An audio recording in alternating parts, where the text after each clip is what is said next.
Welcome, everyone, to another episode of IT Visionaries, and today we have a special guest. Normally, we have people on the work side, the employer side of business and technology. This time, we have someone on the education side. Meet Distinguished Professor and Director at the Institute for Data Science at New Jersey Institute of Technology, David Bader. David, welcome to the show. Thank you, Albert. So glad to be here. Awesome, man. Hey, listen, we understand that there's a lot of things happening at universities, for people who are distinguished professors, which you just educated me on, which is a higher rank than professor. So give our audience an idea of what it is you're working on. What are some of the current research projects you're working on before we dive into what you see in the world of data science? Sure, Albert, great question. I'm so excited. Data science is this just booming field.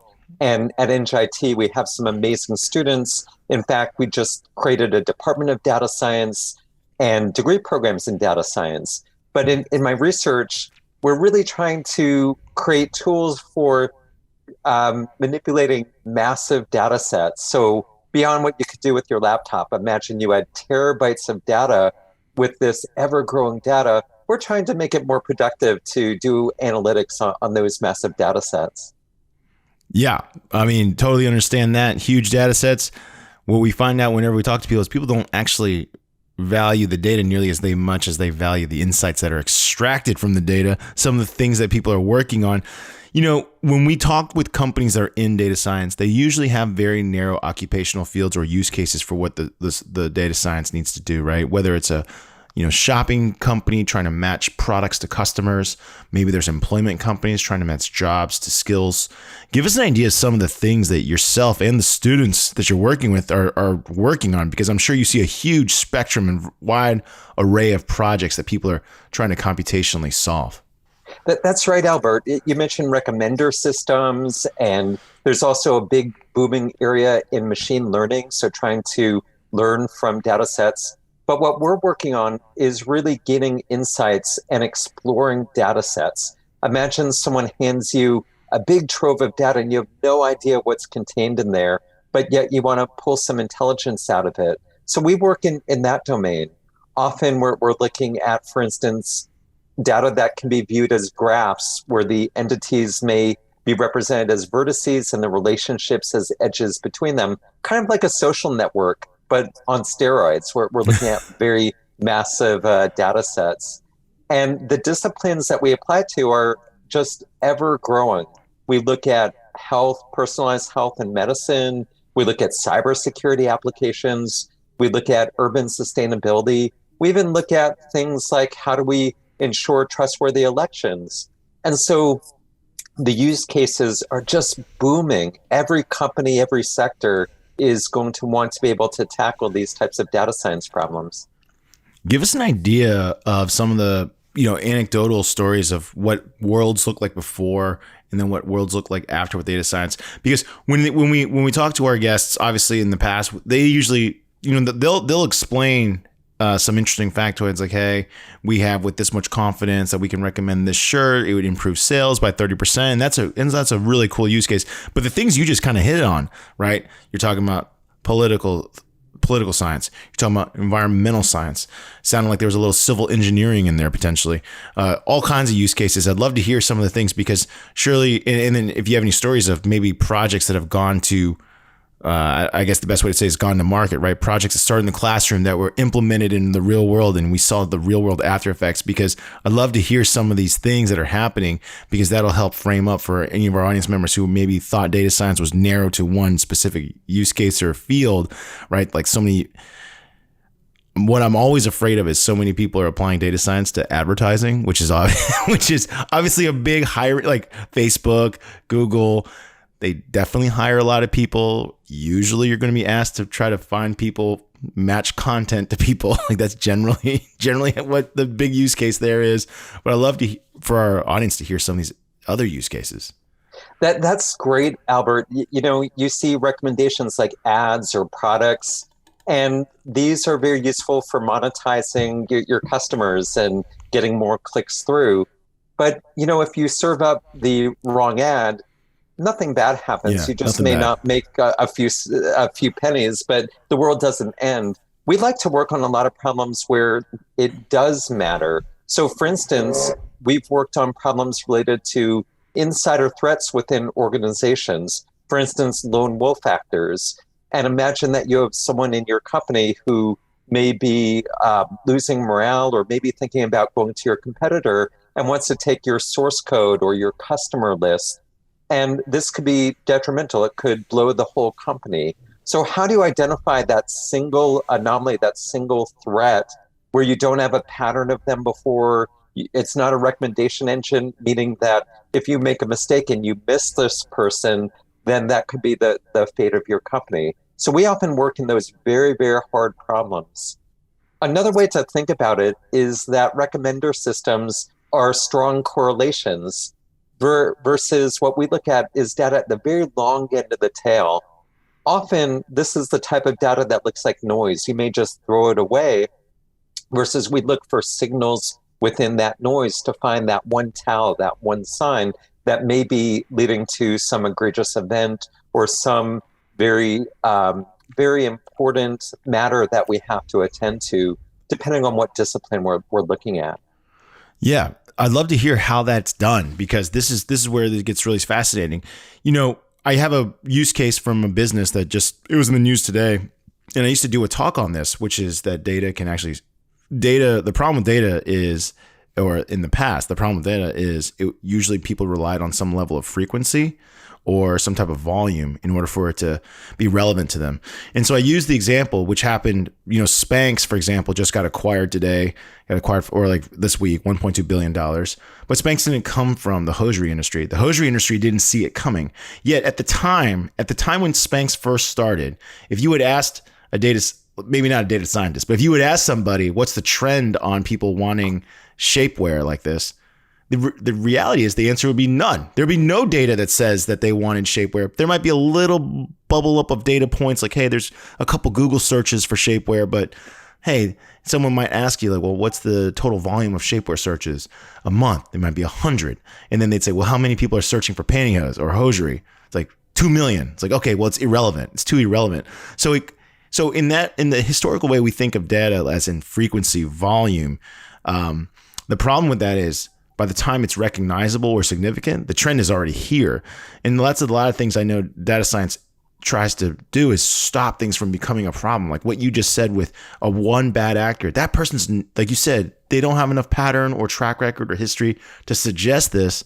So how does data reveal that this is a possibility? How do you find significance in a small pool of data? I think that's something super fascinating. I'd love to hear like how this is done. That's such a great question. And in our research, we're looking at getting to predictive analytics. Normally with data analytics, for instance, you may be a cybersecurity expert in your company and there's a breach and you collect up your system logs to figure out how did the attacker get in, what vector did they use, what data did they touch, what did they see, and what did they take? Perhaps what did they destroy? And this is after something bad has happened. What we'd like to do is look at streaming analytics and predictive analytics to be able to look at, say, network traffic and find that there is an attack underway in real time before it ever happens. So this is really a grown field. It's at its infancy, but something that we're very excited about. But let me just tell you another use case that we have for these large graphs. And you mentioned frequency counting. If you remember in the early days of Twitter and hashtags, there was a lot of analytics that looked to find heat maps or frequencies of hashtags, what was trending, etc. We were the very first group just over a decade ago to ingest all public tweets, the same tweets that were going into the Library of Congress, and create a graph from those tweets of the Twitter handle and the followers and followees. And we created a big graph and we looked at breaking events. For instance, this isn't the first pandemic that we've been in. There was the H1N1 scare and other pandemics. And we looked at what was happening on Twitter during the H1N1 influenza scare that was also predicted to have double-digit mortalities to try to find who was influential in giving us news on what was happening and how to stay safe. It turns out that we were able to discover through the graph, not just frequencies of counts of tweets, but through the graph connectivity and influence through an analytic called betweenist centrality that we were first to paralyze. We found the CDC, the US Centers for Disease Control and Prevention. We saw commercial media such as the New York Times, Time Magazine, and so on. But we also found very highly rated a Twitter handle you wouldn't think of tuning into to understand about a pandemic. And it turned out to be Official PAX. Now, Okay. I don't know about you. Do you know who Official PAX is? No, but this is very fascinating right now. So you're saying like this official PAX is like a major source of information. Is this accurate? Like, is that what you're hinting? I'd love, yeah, continue on. I'm fascinated.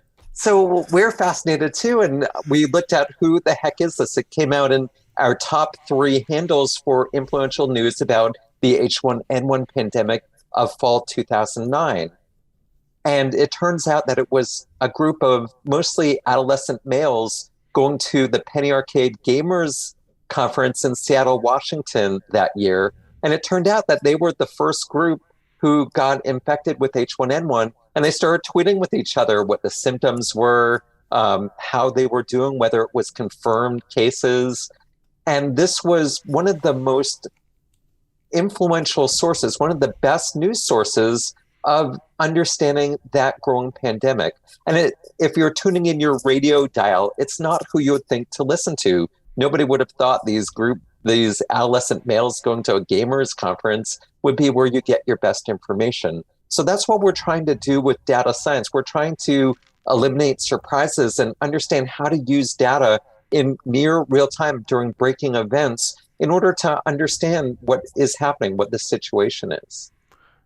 You know what you just said reminded me. So I went to grad school at Emory and got my master's program in public health. And I remember one of the courses I was fascinated by was actually epidemiology, which is reversing a disease state to find out like where did it come from, right?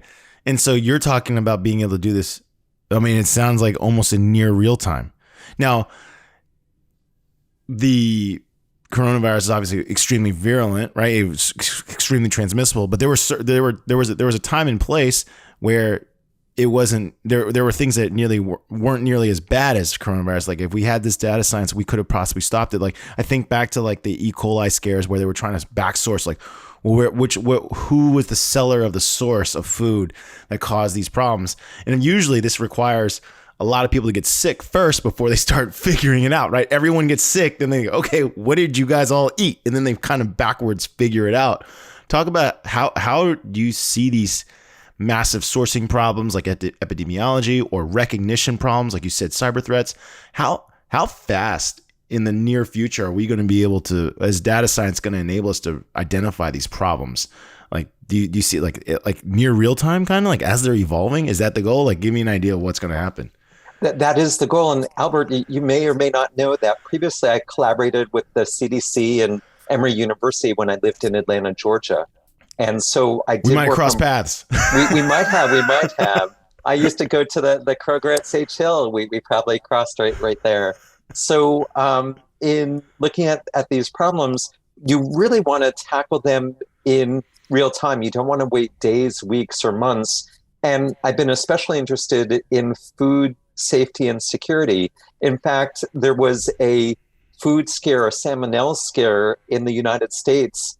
And for the longest time, for days and days, it was believed that it was the jalapeno peppers that people were getting at restaurants that was getting people sick. And I remember I was on travel and I avoided the peppers, but I had tomatoes. And it turned out that in reality, it was the tomatoes that had salmonella. And I caught a very bad case of salmonella. And so after that point, I became interested in how do we track food supplies and understand it's what's called an inverse problem. Once you detect all of these infections, you have to work backwards to understand the sources. And also food gets grown in fields. It gets brought to processing centers. It gets shipped and packaged and reshipped and distributed, etc. And it could take a long time going through paper records and logs to figure out what those sources are. if we could create a graph that maps that item from when it's grown all the way to when you're putting it in your mouth, then it would be fantastic to be able to work backwards. And we could do this very fast with a graph in seconds to understand the potential sources and then send investigators out to identify what may be happening at those particular sites. So what we try to do with data science is remove false positives. We try to take this big space that we're exploring and reduce it down to just a handful of things that a human, a person can investigate, whether it's a food outbreak or whether it's a cybersecurity intrusion. So how is that done with, so, I think that's the big question that everyone that's not as familiar with data science always thinks about, which is, in the past, everything we've done when we try to do some type of study or to quantify something, it usually requires some type of statistical significance, right? Like, let's go back to your salmonella poison in the jalapeno peppers and the tomatoes. You'd be like, oh, 65% of people ate this. 85% of people ate that, and it's got to have some kind of density and frequency, kind of what we talked about, in order for there to be a signal to say, okay, this is happening a lot. It's repeatable enough. I think this is the source problem. What's interesting about data science is we're talking about using it sounds like other variables, other factors to try to identify how important or relevant a single data point can be, so that you're saying, hey, I don't need to wait for salmonella to sicken 1,000 people. Within the first 5 people, I might be able to start finding the sources, or the first 6. I don't know what the number is, but less than what it used to be, right? That's right. What are some of what are, I guess, the evaluation criteria that's going into this? Because this upends everything we've ever thought about how we quantify things. That's right. So traditionally, we would just look at hits, for instance, hospital intakes, to see if there was a significant set of patients. And then if it reached a particular threshold, we would sound the alarm bells. But now with data, we have many different data sets that we can start to convolve together and build relationships among the data sets. Essentially, that's what that's doing, is putting that data in context. No longer are you just a person who presents at a hospital with a fever. Instead, we will start to understand you ate the following meals at these restaurants, you visited the following locations, maybe there is something in the environment, and we get to have a very clear picture around, say, that patient that may give us more confidence that we are onto something, rather than what we did in the old days, which was really just a paper and pencil exercise. So you're collecting all these variables that are related to the record, I guess is the best way to say it. Ancillary data points, evaluating all of these things together. Well, I guess how much confirmation do you need before in modern data science, where it can say, like, hey, we have with some level of certainty that this is happening? Does it have to match a previously existing pattern? Like, how does it work? Because I think this is what it boggles my mind. I'm not that smart, but it boggles my mind, where I'm like thinking, hey, if you have a case of one, like you kind of used an example earlier about the person that's about to go rogue and possibly take all your information. Let's put me in a big time company, right? Let's say I'm a big time company. Like, I'm one of the government contractors. I'm like BAE Systems. Or Northrop Grumman, Lockheed Martin. We make high grade defense weapons for the government.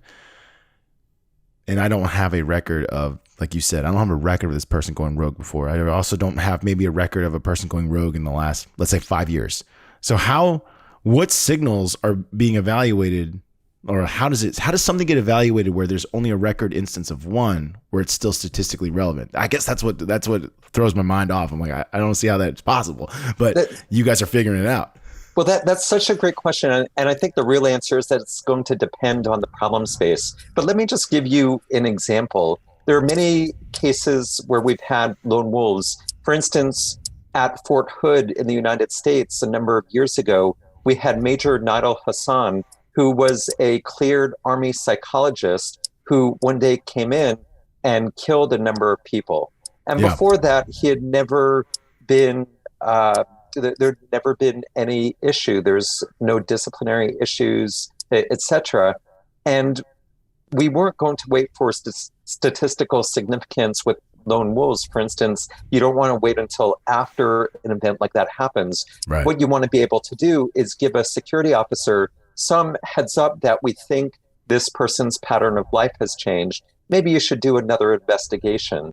For instance, Major Nidal Hassan tripped up not just one, but two Joint Terrorism Task Force tripwires. He was communicating by email with a terrorist, an American-born terrorist in Yemen named Anwar al-Awlaki. And in those communications, every time he was asked, he said, oh, well, it's just research that I'm doing, rather than, hey, I'm being radicalized by this American-born cleric. Had those two investigations known about each other, this was in a Webster report about the event, we would have been able to have such insight that, no, something has changed. He's been radicalized and now is up to planning for some egregious event, which he ultimately committed. So in many of these cases, what we're really trying to do is enable a human analyst who normally would be overwhelmed. If I looked at all the people sending email outside this country, well, Right. I'd be overwhelmed. But if I can find the one person that's communicating multiple times in multiple ways with a radical terrorist, then that should be something that I pay a little bit more attention to. And so I think that's how these techniques may help, whether I'm trying to find a better outfit that fits me from fashion, or whether I'm trying to find a better commuting route with less congestion on my path, or trying to find some person who's up to no good who works for me and is about to delete all the source code to the company or make public all of our internal communications. Those are the events that we're hoping to look into.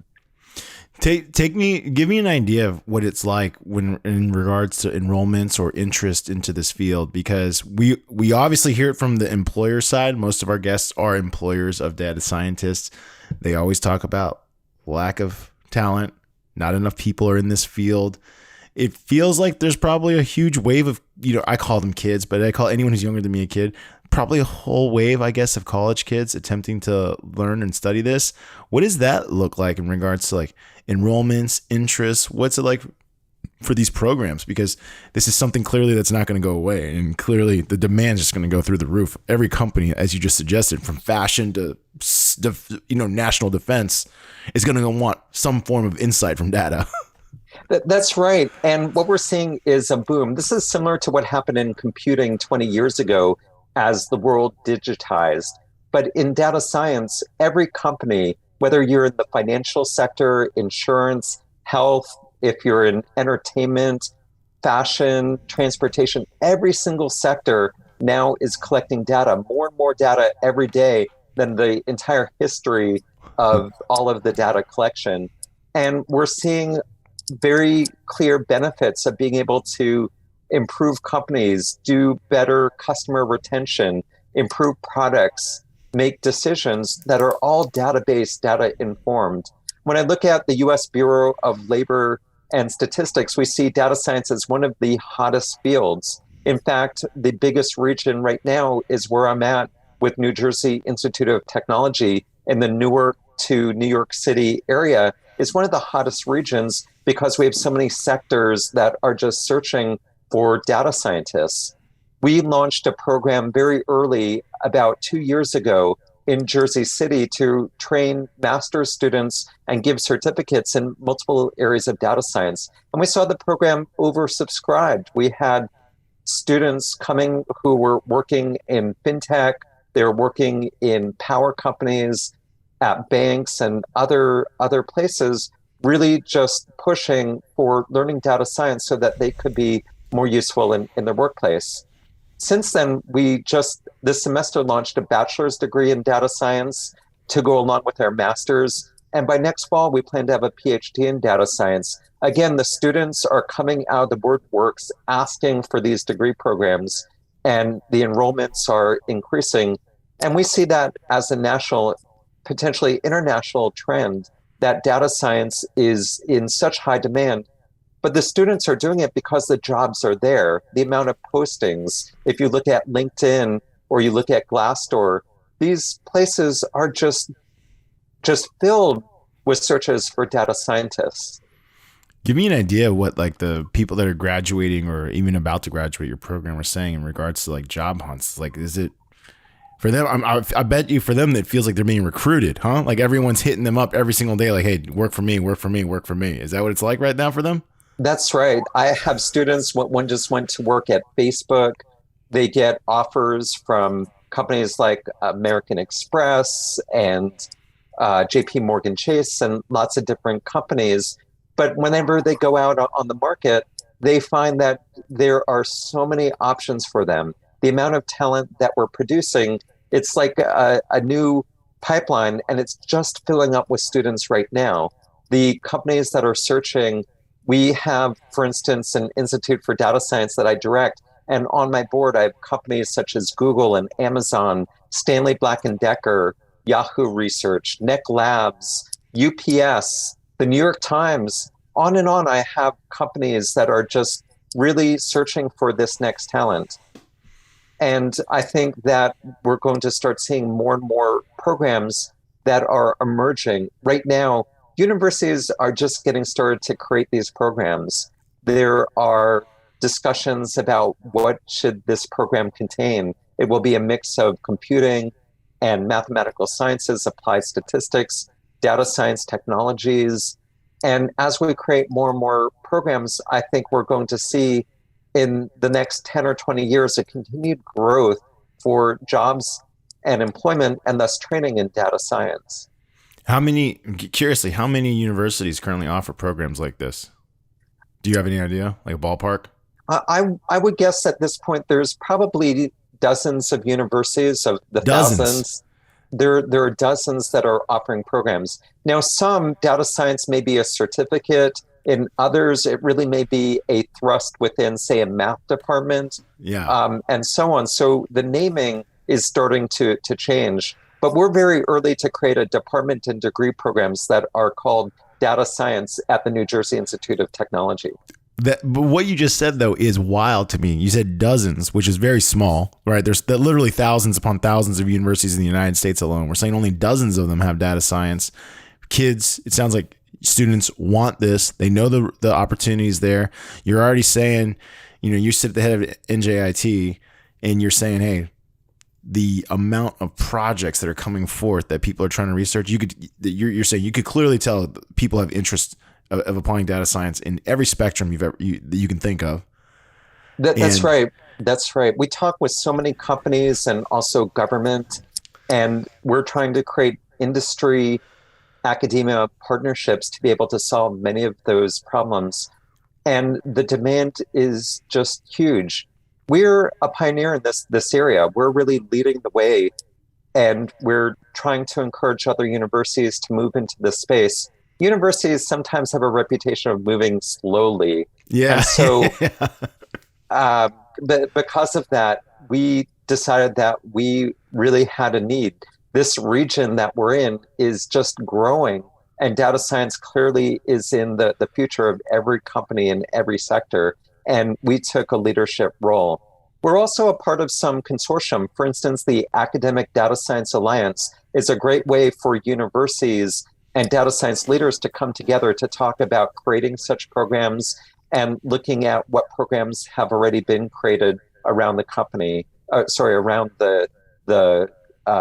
around the country. All right. Well, give me an idea. Like, so, because a lot of our listeners we know, so our listeners are split into just a couple buckets, right? Some are already at the executive leadership position in companies. Others are like ascending to that level, and others are just starting in their career, right? Those are the three buckets of tech listeners we tend to have. If someone is in programming, let's say they're already an adult, they've already finished school, they're programming, they're working in tech, maybe they're not, maybe they're thinking about working in tech, but now they hear this talk and they're like, man, I agree with Dr. Bader. I want to get into data science. What do you recommend? How should they begin? Certainly there's a lot of prerequisites someone needs to have, I'm assuming, before they enter your program. Give us an idea of what I need to know, because I'm thinking to myself, like what level of math do I need? What level of computer knowledge do I need? Like, I'm sure, like you mentioned, you have to know a little bit of both for sure. Give us an idea where should someone who's thinking about going into this field start? So that's a great question. And I think, for instance, you could search YouTube all day finding videos to learn about data science. Perhaps it's one of the most popular themes for tech talks around YouTube these days. But there, I would say, two types of data scientists. There are going to be those that are creating methods and really coming up with fundamental new techniques. And they're going to need a deep knowledge of algorithms and mathematics, especially applied statistics and other foundational techniques. Then, That sounds like next level. If I'm creating methods, I'm thinking I'm next level until that's you. That's your job, Dr. Bader. correct. That's right. And my students and I are going to be very delighted. I would love to create algorithms all day. This would be my sweet spot. But then there are going to be data scientists who are going to be working with data sets. They are handed a big hard drive at their firm and told, tell us what information you can pull from this. Now, those data scientists are probably going to be using frameworks such as a Jupyter notebook. They're going to be programming in Python. They may use some packages like NumPy or Pete or Pandas and be able to manipulate these data sets and pull out reports and analytics. And I think that's where probably 80% of data scientists are going to live. In fact, just recently, Python overtook languages like C, C++, and Java as the top programming language.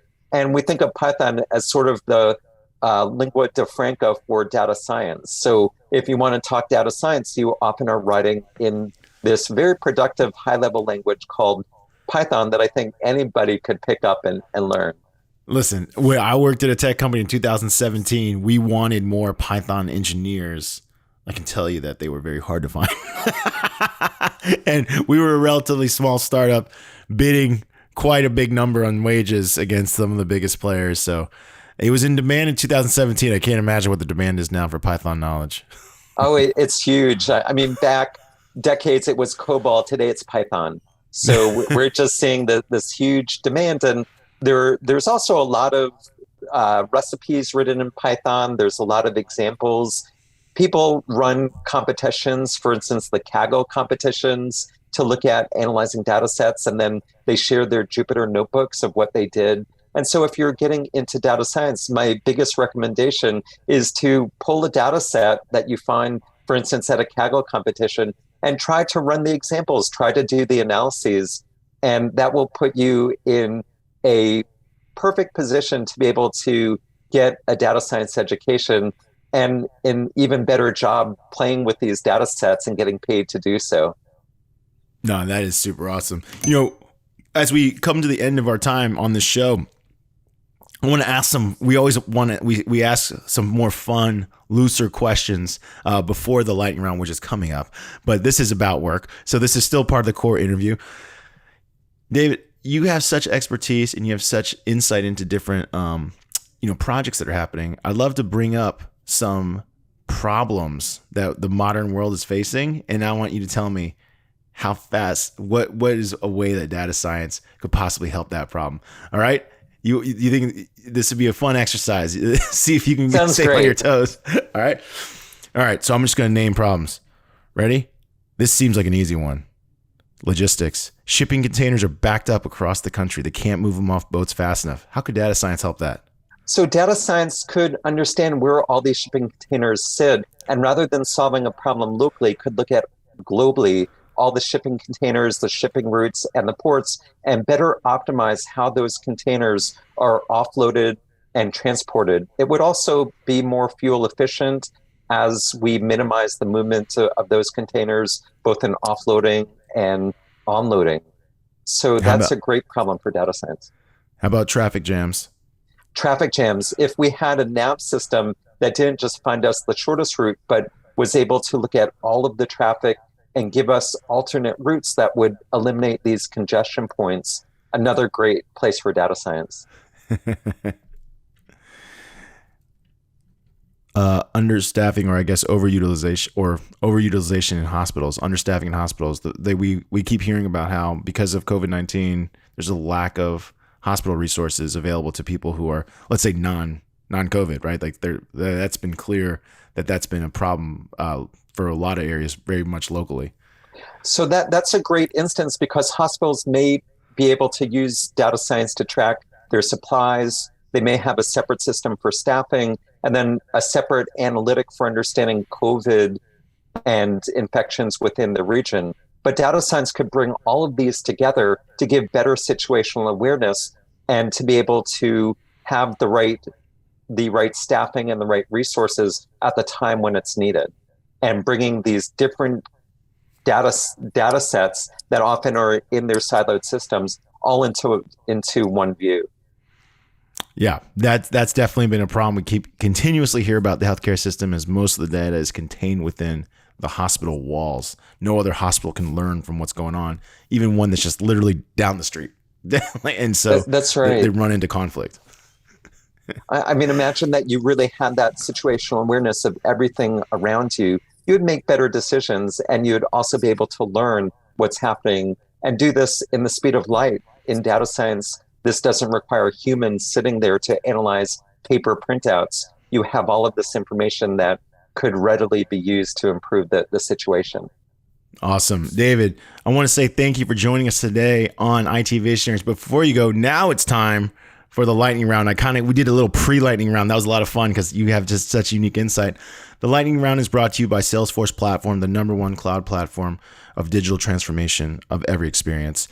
Dave, this is where we ask you questions outside of the realm of work so that our audience could get to know you a little better. So you've shared quite a bit about your career in teaching and data science, but now we want to know about David, the person outside of data science.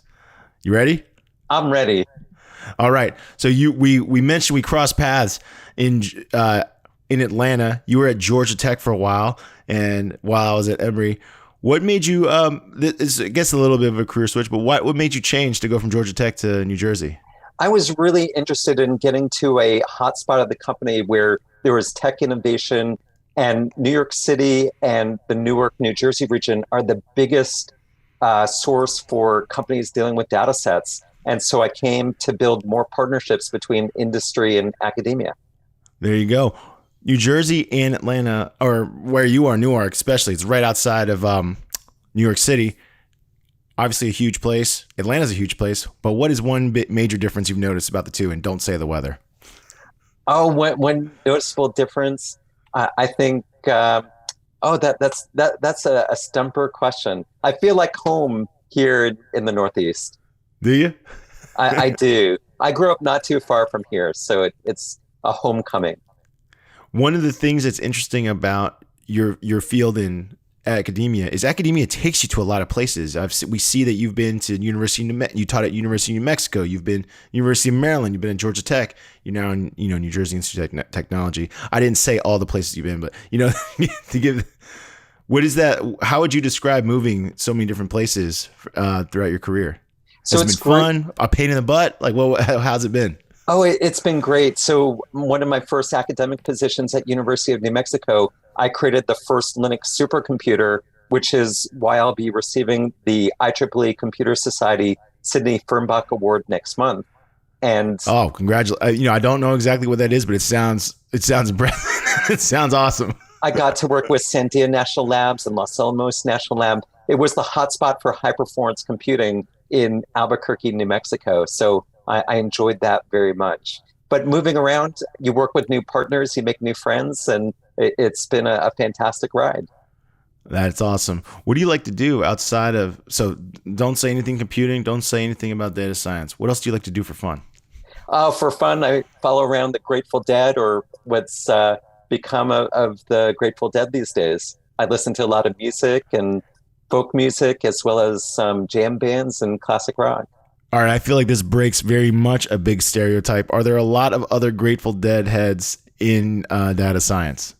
There are several who shall remain anonymous. Look at one of my Grateful Dead shows I went to back in the day with Jerry Garcia. I was right there with Al Gore Jr., who is a vice president later, and I've seen some great people at these shows. In fact, well, I'll just leave it at that. Sometimes some things should remain unsaid. There you go. Hey, listen, I understand. David, I want to say thank you for sharing a little bit about your personal life. Thanks for sharing what you're up to in data science at New Jersey Institute. Excuse me, let me say that again. What you're up to at New Jersey Institute of Technology and some of the research, and congratulations on the award you're about to receive. I couldn't rename the award without listening to it, but I tried writing it down. It sounds impressive. It's awesome. You know, you've been a fun guest. I think you bring valuable insights, and if anyone is curious about data science, follow David's recommendation. He says you got to get into it. It is high demand occupation. Basically, I don't see it going out of demand. And is this going to be a field that's going to go out of demand in the next 20 years? I don't see it. Not at all. We're going to see this grow and grow.